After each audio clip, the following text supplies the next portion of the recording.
কেমন আছো? কেমন আছো? ভালো আছো? ভালো আছো? এই দেখো আমরা ছাগল বাচ্চা এনেছি। এই দেখো ছাগল বাচ্চা এনেছি। এই দেখো ছাগল বাচ্চা এনেছি। কি ভালো ছাগল বাচ্চা।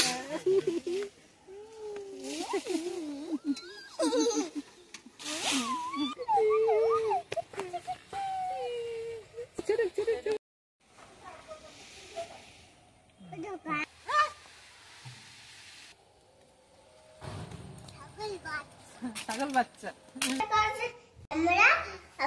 আমরা রান্নার কাছে চলে এসেছি। বন্ধুরা, আজকের আমি করব সাবুর লাড্ডু, দুধ দিয়ে সাবুর লাড্ডু। তাহলে ভিডিওটা দেখতে থাকুন কেমন হয়। তাহলে আমি এবারে শুরু করব। সাবুটা আমি একটু আগে কি করেছি, একটু গরম জল দিয়ে একটু ভিজিয়ে দিয়েছিলাম।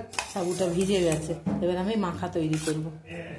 অল্প একটু লবণ দেব, এবারে দেবো চিনি, এবারে গুঁড়ো দুধটা দেব। গুঁড়ো দুধটা দিলে খেতে খুব ভালো লাগবে, ওই জন্য গুঁড়ো দুধটা দেব।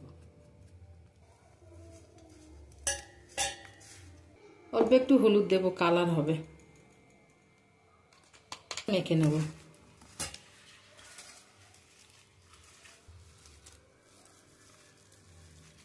কালারটা কত সুন্দর এসেছে। হাতে একটু তেল নিয়েছি, তেল মেখে নেব, নিয়ে নাড়ুটা তৈরি করব।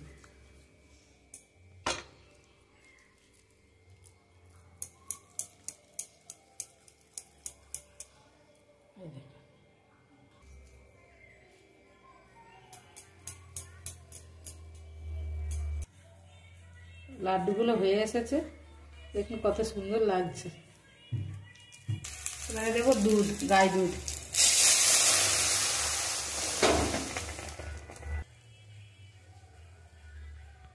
একটু দুধ দিয়ে দেবো। গরুর দুধ তো কত সুন্দর সর পড়েছে। আর এটা একটু ফুটিয়ে নেব।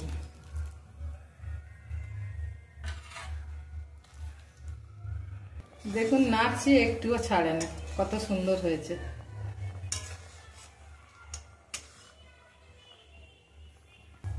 এলাচ, চিনি,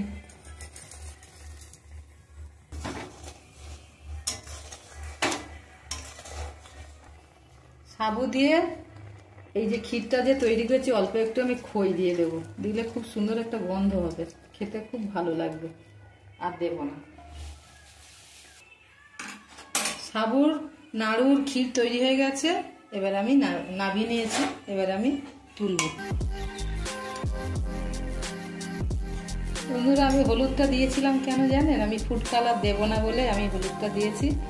এত সুন্দর কালার হয়েছে আর খেতেও খুব সুন্দর, ওই জন্যই আমি হলুদটা দিয়েছি। আমি এবার টেস্ট করে দেখব কেমন হয়েছে। এই দেখুন বন্ধুরা, কি সুন্দর গোল হয়ে আছে। আমি একটু টেস্ট করে দেখব।